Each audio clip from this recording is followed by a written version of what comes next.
Okay, listen up, people. It is a Friday while I record these videos today, and it might end up being Saturday if I get dragged through the recesses of hell. But two Hollywood stories I would cover for you, and the second one is actually very bizarre, and again, I'm not surprised. That particular story is 6 days old. But without further ado, folks, let's get into today's video. And if you end up liking what you're seeing today, well, you know what to do already. Yes, hallelujah, it's the video show. And now, the man the BBC calls Jason King on Kung Fu Hot Dog. Never surrender.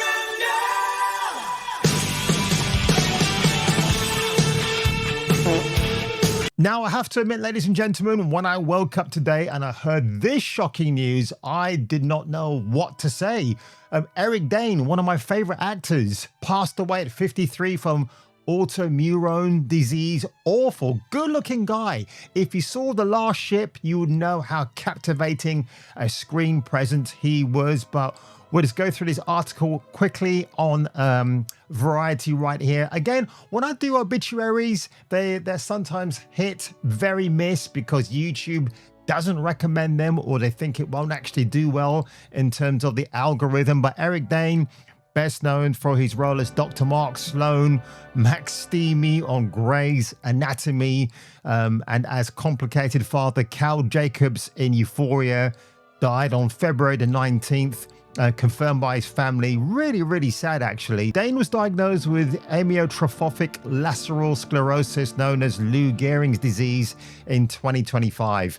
With heavy hearts, we share that Eric Dane passed on Thursday afternoon following a courageous battle with ALS. He spent his final days surrounded by dear friends, his devoted wife, and two beautiful daughters, Billy and Georgia, who were the center of his world. Throughout his journey with ALS, Eric became a passionate advocate for awareness and research, determined to make a difference for others by facing the same fight. I mean, it's really sad. Robert Duvall passed away over the weekend, and the week before that, it was James Van Der Beek. Not exactly the rule of three, but you know where I'm going with this. It's just heartbreaking. It's not, I mean, we're a week next, this time next week, we're almost into March, aren't we? So a week from Sunday, actually, we're going to be beginning March of 2026, and God knows what else is going to happen. But again, he appeared in other movies such as I tell you what, Zoe,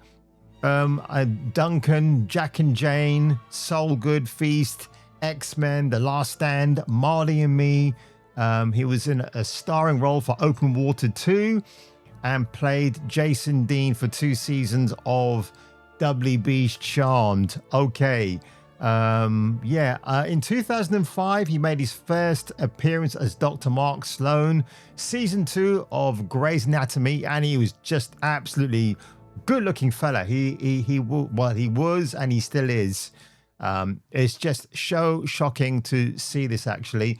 But remember when I said that we're going to talk about the absurd? Well, here we are. Clarice, Silence of the Lambs team reckons with transphobia criticism. There's regret. Of course there is, folks, because when an acclaimed movie like Silence of the Lambs is lauded with Oscar glory for his 2 leading performers, Jodie Foster and Anthony Hopkins, years later, of course, you can't approach those two to ask them if they feel any kind of regret that this serial killer, portrayed incredibly memorably by Ted Levine, now draws criticism from the trans community because they feel offended that his portrayal of them puts them in a bad light.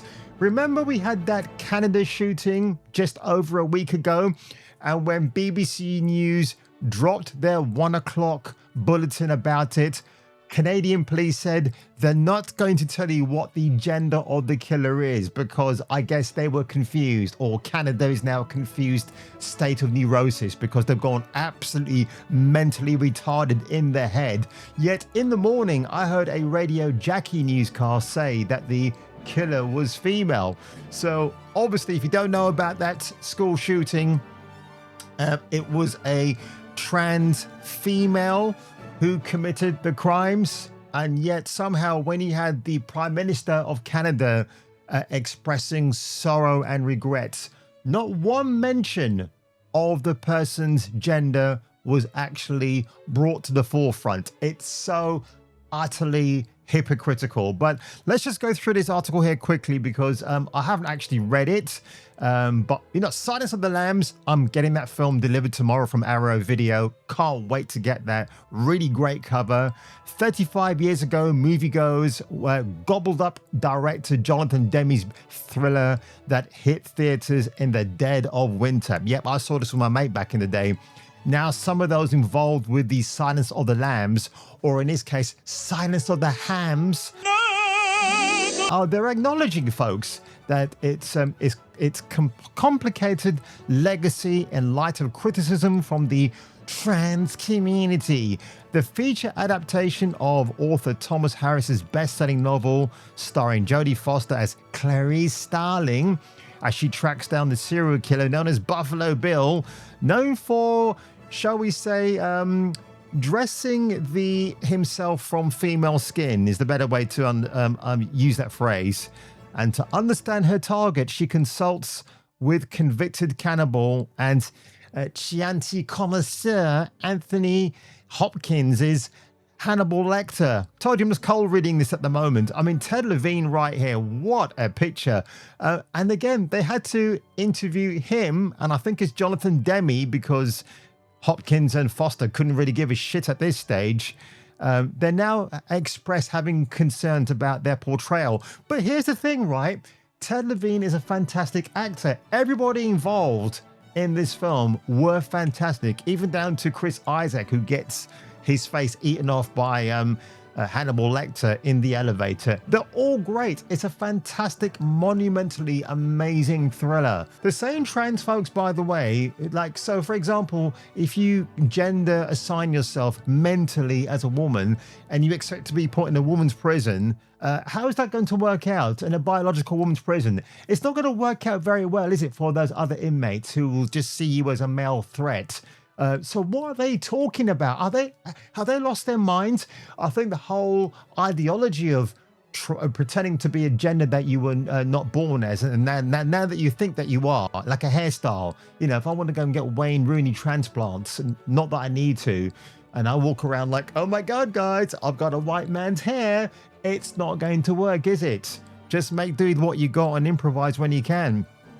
So Levine clarifies that I didn't know him as being gay or trans. I think he was just a little bit effed up as a heterosexual man. That's what I was doing. And I think he's absolutely correct. That's the exact approach I think he implored there, and it worked. One scene features Hannibal telling Clarice about Buffalo Bill.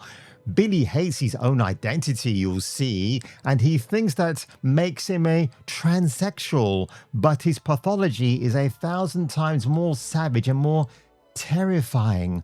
During a 2014 interview, Jonathan Demme, said he appreciated the debate over the film, but noted that the character didn't really have a sexual preference, and added he wished he was a woman, not because he was always wanting to be a woman. This was another way to escape. And again, by the way, that me reading the Anthony Hopkins style-esque dialogue was a bit screamy. It was a bit scary. Wow, it was about like, wow, I was getting into too much character there. And by the way, I have to actually point out one thing here. And I'm going to play a bit of this scene, but I've got to censor it for obvious reasons. When Clarice revisits Hannibal Lecter later on, and well, I think it's the first meeting they actually have, I think. And he says to her, "What did that other inmate say to you?" And she's reluctant to tell him.